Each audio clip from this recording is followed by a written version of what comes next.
नमस्कार साथियों। तो आज की चर्चा शुरू करते हैं।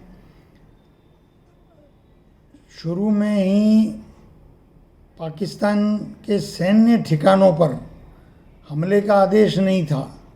ये डिफेंस अटैची हैं शिव कुमार, उन्होंने देश से बाहर एक सम्मेलन में ये बात कही है कि जब शुरू किया था ऑपरेशन सिंदूर तो पाक सैन्य ठिकानों पर हमले के आदेश नहीं थे, इसलिए हमारे कुछ लड़ाकू विमान जो हैं वो ख़त्म हो गए। यानी कि वो एक तरह से वो शहीद हो गए हमारे विमान उस युद्ध में।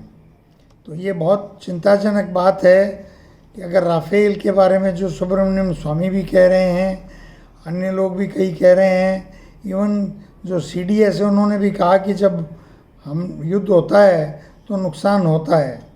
तो राफेल बहुत ढोल नगाड़ों के साथ ख़रीदा गया था फ्रांस से, और उसकी खरीद की जो प्रक्रिया है और उसकी कीमत है उस पर भी बहुत बवाल हुआ था। सुप्रीम कोर्ट तक से मोदी जी ने सर्टिफिकेट ले लिया, लेकिन उस राफेल की जो कहानी सामने आ रही है वो अब सबके सामने है। तो ये समाचार अब आपके सामने है।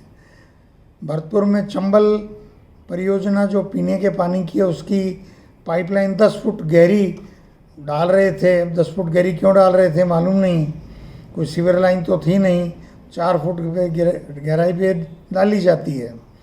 उसमें वो मिट्टी धंस गई, 4 लोगों की मौत हो गई। मौके पे कोई इंजीनियर नहीं था, कोई कंसल्टेंट नहीं था। लापरवाही से प्रोजेक्ट इम्प्लीमेंट हो रहे हैं, ये गंभीर विषय है। बधिर जांच का जो सिस्टम है वो बहुत फर्जी है।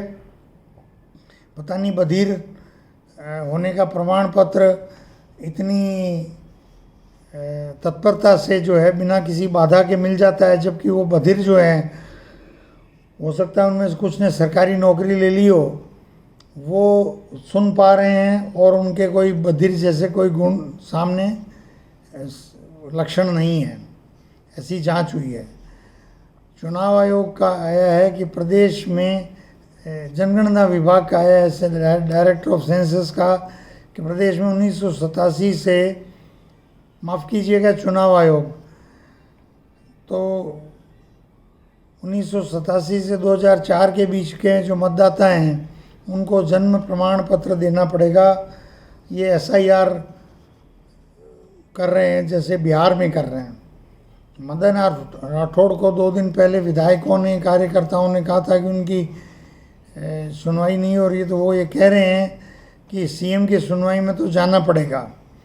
तो अब ये तानाशाही सिस्टम हो गया। आप पार्टी में इकट्ठी कर लो एप्लीकेशंस और भेज दो CM को, लोगों के दुख दर्द दूर करो। आपकी पार्टी के ही लोग हैं, उनकी मांग आप पूरी नहीं कर रहे तो आम जनता की क्या करोगे राठौड़ साहब। उस तरफ हमारे एक पूर्व विधायक हैं निवाई के प्रशांत बैरवा, उनकी भी अखबार ने काफ़ी बड़ी खबर छापी है कि अवैध खनन के क्षेत्र में स्टे के बावजूद खनन जारी है और वो रवन्ना कट रहा है कहीं और का, और खनन हो रहा है दूसरी जगह। इससे प्रशांत बैरवा जी ने बयान दिया है कि ये सब गलत आरोप हैं। तो जांच वगैरह चल रही होगी। अखबार की खबर है, मेरा काम वो आप तक पहुंचाने का है। सबको अपनी छवि का ध्यान रखना चाहिए। किरोड़ीलाल मीणा सूरतगढ़ पहुंच गए फिर, और वहां उन्होंने अधिकारियों को कहा कि अपना रवैया सुधारो नहीं तो नौकरी जाएगी। और उन्होंने पोस्ट मशीन के थ्रू DAP अपने सामने बंटवाई है। अब मंत्री DAP बंटवाएंगे तो व्यवस्था कैसे चलेगी? पूरे प्रदेश में DAP, यूरिया और NPK और पोटाश वगैरह की इतनी ज़रूरत है और एक मंत्री बांट रहा है, ये कुछ समझ से बाहर है।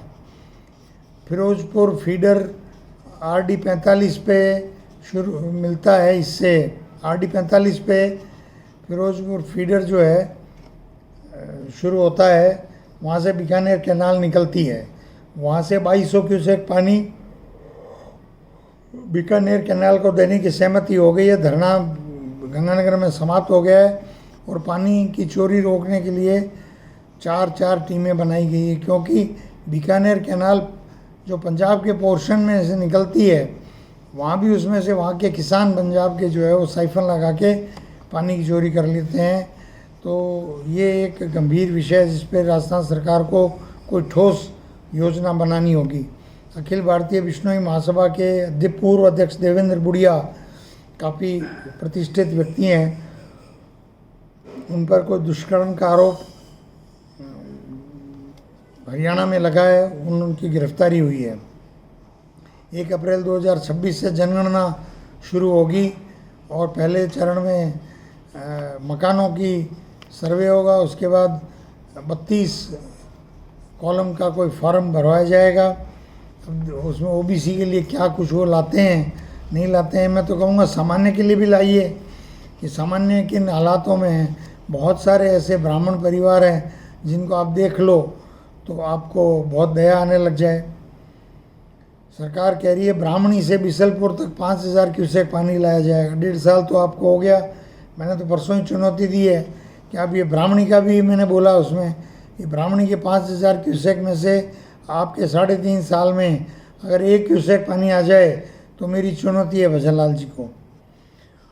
आरटीओ की जो अचानक कहीं भी चेकिंग कर रहे हैं और उसमें एक एक्सीडेंट होकर परिवार पूरा ख़त्म हो गया, तो अब आरटीओ ने कहा है कि टोल नाके जो टोल प्लाजा है उस पर ही आरटीओ की चेकिंग होगी।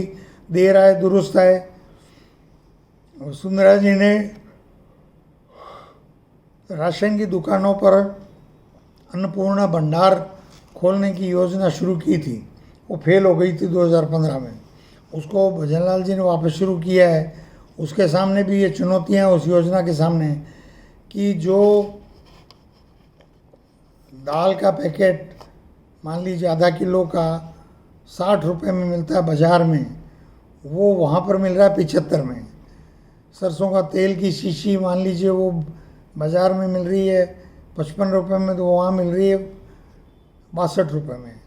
तो ये फिर अन्नपूर्णा भंडार या तो बंद कर दीजिए या बाज़ार के बराबर तो कम से कम कीमतें होनी चाहिए।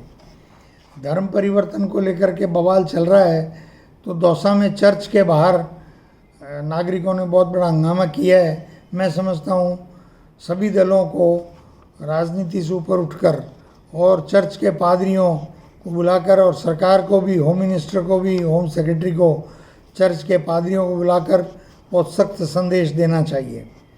कर्नाटक में उठापटक तेज़ हो रही है। ज्यों ज्यों 2.5 साल का समय नज़दीक आ रहा है त्यों त्यों ये बात आ रही है कि सिद्धारमैया जी पर दबाव हो रहा है। डी के शिवकुमार को हाईकमान ने वादा किया था, ऐसा अखबार कह रहे हैं, और लेकिन लिखित में कुछ नहीं है। सिद्धारमैया के लड़के ने कहा है कि नहीं मेरे पिताजी 5 साल सीएम रहेंगे, और लेकिन सिद्धारमैया ने भी निजी तौर पर किसी को कहा बताते हैं कि राहुल जी जो कहेंगे मैं वो करूँगा। बीकानेर में 8122 बीघा ज़मीन जो है वो अवैध तरीके से उसको आवंटन कर दिया, खुर्द-बुर्द कर दी। उसको मामले में जांच हुई, पूरी नहीं हुई। 29 अफसर सस्पेंड है, कर्मचारी अफसर उनको बहाल कर दिया, और जांच अभी तक पूरी नहीं हुई, चालान नहीं हुआ। ये तो भजनलाल जी की कार्यप्रणाली है। पीएम ने मन की बात में कल संडे को कहा था कि 95 करोड़ लोग सामाजिक सुरक्षा का लाभ उठा रहे हैं। तो भाई 95 करोड़ लोग अगर सामाजिक सुरक्षा का लाभ उठा रहे हैं तो आप क्या कर रहे हैं? आप तो स्वावलंबी बनाने वाले थे उनको।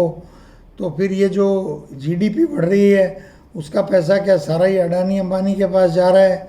अब तो अडानी अंबानी ने भी तेल और गैस के मामले में पार्टनरशिप शुरू कर दी है।